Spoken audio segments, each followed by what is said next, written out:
శ్రీ సచ్చిదానంద సమర్థ సద్గురు సాయి మహారాజ్కి జై. సాయి బిడ్డలందరికీ కూడా సాయినాథుని ఆశీర్వాదాలతో మనము 37వ అధ్యాయంలో ఉన్నామండి. ఈ 37వ అధ్యాయము చావడి ఉత్సవం గురించి ఉంటుంది. యామన్ పంత్ ఈ అధ్యాయంలోని కొన్ని వేదాంత విషయాలను కూడా ప్రస్తావించారు. పిమ్మట చావడి ఉత్సవం గురించి వర్ణించుకున్నాం. తొలి పలుకులు. శ్రీ సాయి జీవితము మిగుల పావనమైనది. వారి నిత్యాకృత్యములు ధన్యములు, వారి పద్ధతులు చర్యలు వర్ణింపరానివి కానివి. కొన్ని సమయములు యందు వారు బ్రహ్మానందముతో మైమర్చెడివారు, మరి కొన్ని సమయములందు ఆధ్యాత్మిక జ్ఞానముతో తృప్తి పొందేవారు, ఆత్మజ్ఞానంతో తృప్తి పొందేవారు. ఒక్కొక్కప్పుడు పనులను నెరవేర్చుచు ఎట్టి సంబంధము లేనట్లుండేవారు. ఒక్కొక్కప్పుడు ఏమీ చేయనట్లు కనిపించినప్పటికీ వారు సోమరిగా కానీ నిద్రితులుగా కానీ కనిపించేవారు కారు. వారు ఎల్లప్పుడూ ఆత్మానుసంధానములో చూసేవారు, ఆత్మానుసంధానము చేసేవారు. వారు సముద్రము వలె శాంతముగా తొణకక ఉండినట్లు కనిపించినవారు. గంభీర్యము లోతు కనుకొనరానివి. చూడండి, శాంతముగా తొణకక ఉండినట్లు కనిపించినను వారి గాంభీర్యము లోతు కనుగొనరానివి, వర్ణనాతీతమైనవి. వారి నైజము వర్ణింపగలవారెవ్వరు. పురుషులను అన్నదమ్ముల వలె, స్త్రీలను అక్కచెండ్ల వలె, తల్లుల వలె చూచుడువారు. వారి శాశ్వత స్థలిత బ్రహ్మచర్యము ఆదరించే అందరికెరిగినది. వారి బ్రహ్మచర్యము అందరూ ఎరిగినది. వారి సాంగత్యమున మనకు కలిగిన జ్ఞానము మనము మరణించే వరకు నిలుచుగాక. ఎల్లప్పుడూ హృదయపూర్వకమగు భక్తితో వారు పాదములకు సేవ చేసేదముగాక. వారిని సకల జీవకోటియందు జూచెదముగాక. వారి నామమును ఎల్లప్పుడూ ప్రేమించెదముగాక. వేదాంత సంబంధమైన దీర్ఘోపన్యాసము చేసిన పిమ్మట యామన్ పంతు చావడి ఉత్సవమును వర్ణించుటకు మొదలెడెను.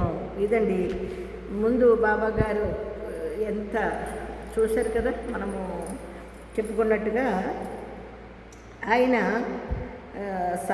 శ్రీ సాయి జీవితం మిగుల పావనమైనది, అంతే కదండి. మరి వారి నిత్యాకృత్యములు ధన్యములు, వారి పద్ధతులు చర్యలు వర్ణింపనాలవి కానివి. కొన్ని సమయాలందు వారు పరబ్రహ్మముతో మైమరిచి ఉండేవారు, మరికొన్ని సమయంలో ఆత్మానుసంధానంలో ఉండేవారు, ఆత్మ జ్ఞానముతో తృప్తి పొందేవారు.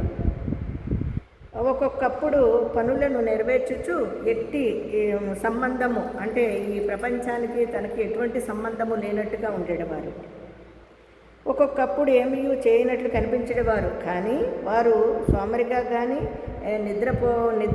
నిద్రితులు కానీ కనిపించేవారు కాదు. అలా అనుకుని వారేం సోమరులు కారు. ఈ ప్రపంచాన్ని కళ్ళు మూసుకుని కూడా ధ్యానంలో ఆయన పాలిస్తూ ఉంటాడండి ఆ మహానుభావుడు. అంత గొప్ప శాంతమూర్తి.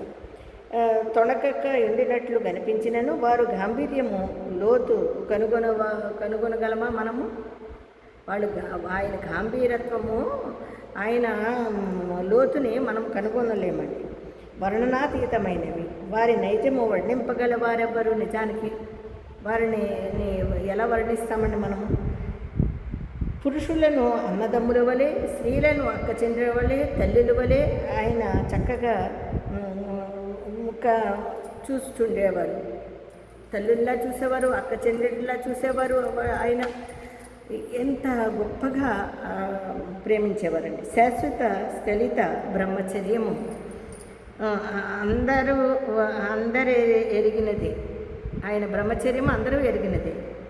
వారి సాంగత్యమున మనకు కలిగిన జ్ఞానము మనము మరణించే వరకు నిలుచుగాక. యామన్ పంత్ గారు ఈ విధంగా వర్ణిస్తున్నారండి బాబా గారిని. ఆ తర్వాత చావడి ఉత్సవం గురించి తెలుసుకుందాం మనం. ఎల్లప్పుడూ హృదయపూర్వకంగాను భక్తితోనూ వారి పాదములకు సేవ చేసేదముగాక. వారిని సకల జీవకోటి యందును జూచెదముగాక. అదండి. మరి వారి నామమును ఎల్లప్పుడూ ప్రేమించుదుముగాక. వేదాంత సంబంధమైన దీర్ఘోపన్యాసము చేసిన పిమ్మట యామన్ పంతు చావడి ఉత్సవమును వర్ణించుటకు మొదలెడెను. బాబా శయనశాలను ఇది వరకే వర్ణించితిరి. ఆయన శయనశాలను వర్ణించారు. వారు ఒకనాడు మసీదులో, ఇంకొక నాడు చావడిలో నిద్రించుచుండిరి. మసీదుకు దగ్గరలో చావడి 2 గదులలో నుండేది. బాబా మహాసమాధి చెందు వరకు ఒకరోజు మసీదులో, ఇంకొక రోజు చావడిలో నిద్రించుచుండిరి బాబాగారు. 1910 డిసెంబరు 10వ తేదీ నుండి చావడిలో భక్తులు పూజాహారతులు జరప మొదలెడిరి. ఎలా ఉండి 1910 నుండి కూడా బాబాగారు డిసెంబరు 10వ తేదీ నుండి చావడిలో, 1910లో డిసెంబర్ 10వ తేదీ చావడిలో భక్తులు పూజాహారతులు జరుపుచుండిరి. బాబా అది మొదటిసారి అలాగ హారతులు జరుపుతారు. బాబా కటాక్షముచే దీనినే ఇప్పుడు వర్ణింతుము. చావడిలో నిద్రించు సమయము రాగా భక్తులు మసీదులో గుమిగూడి కొంతసేపు మండపములో భజన చేసేవారు. భజన బృందము వెనుక రథము, కుడివైపు తులసి బృందావనము, ముందర బాబా వీని మధ్య భజన జరుగుచుండెను. భజన యందు ప్రీతిగల స్త్రీ పురుషులు సరి అయిన కాలమునకు వచ్చుచుండిరి. కొందరు తాళములు, చిరతలు, మృదంగములు, కంజీర, మద్దెలు పట్టుకుని భజన చేయుచుండివారు.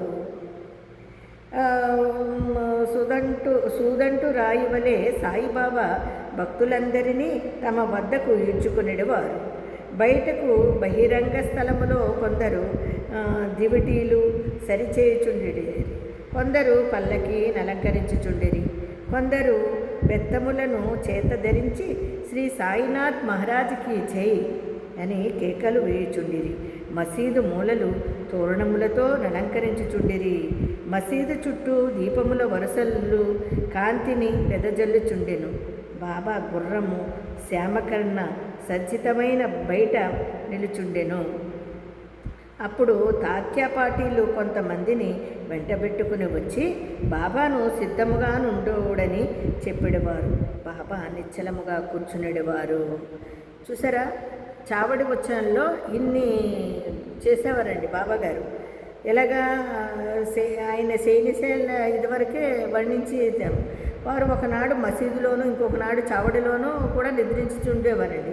మసీదు దగ్గరలో చావడి 2 గదులు ఉన్నాయి, ఇప్పటికీ మనకి తెలుసు.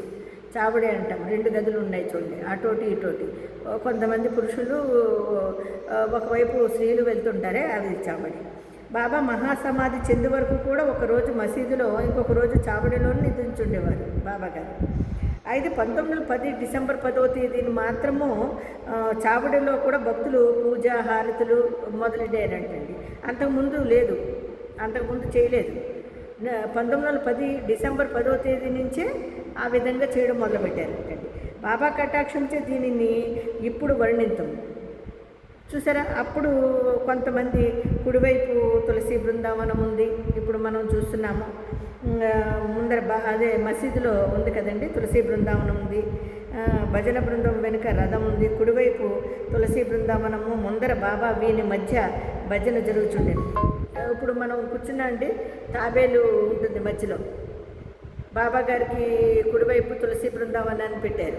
అలాగే శ్యామకరణ గుర్రాన్ని ఒకవైపు, పులి సద్గతి పొందడంతో పులిని ఒకవైపు పెట్టడం జరిగింది. ఈ విధంగా ఇప్పటికీ మనం మసీదులో ధుని, బాబాగారు వంట చేసుకునే పొయ్యి, ఆయన కూర్చున్న స్థలము, ఇవన్నీ కూడా మనం చూడొచ్చండి. ఈ తాబేలు అనేది ఆయనకి వాహనం కాదండి, చిహ్నం. అంటే తల్లి తాబేలు లాంటివాడు బాబా అనేదానికి బాబా గారికి అలాగా తాబేలుని పెట్టడం జరిగింది.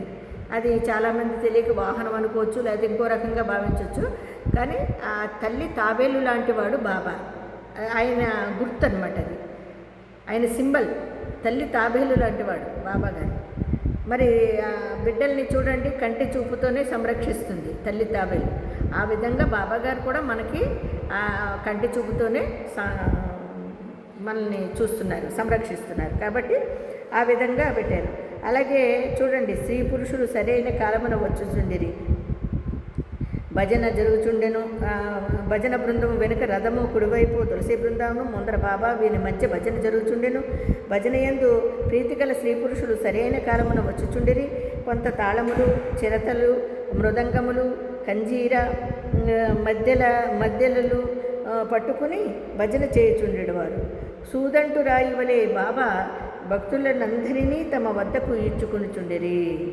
బయట బహిరంగ స్థలంలో కొందరు దివిటీలు కూడా సరిచేయుచుండిరి, కొందరు పల్లకి అలంకరించుచుండిరి, కొందరు బెత్తములను చేతధరించి శ్రీ సాయినాథ్ మహారాజ్కి జై అంటూ అనేక కేకలు వేయుచుండిరి. మసీదు మూలలు తోరణములతో అలంకరించుచుండిరి.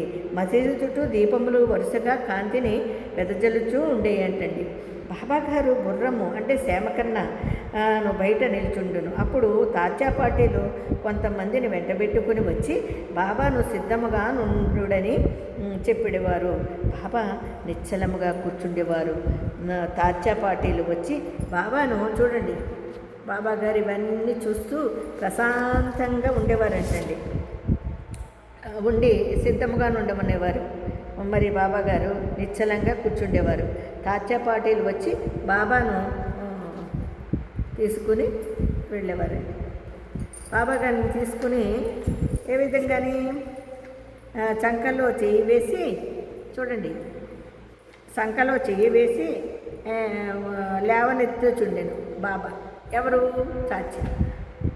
ఈ విధంగా బాబాగారిని మన చావడి ఉత్సవానికి ఈ విధంగా సిద్ధం చేస్తూ ఉంటారండి. మనము 37 అధ్యాయంలో ఉన్నాం కాబట్టి మళ్ళీ రేపొద్దున కథ మరి చెప్పుకుందాము. అంతవరకు అందరికీ సాయిరామండి.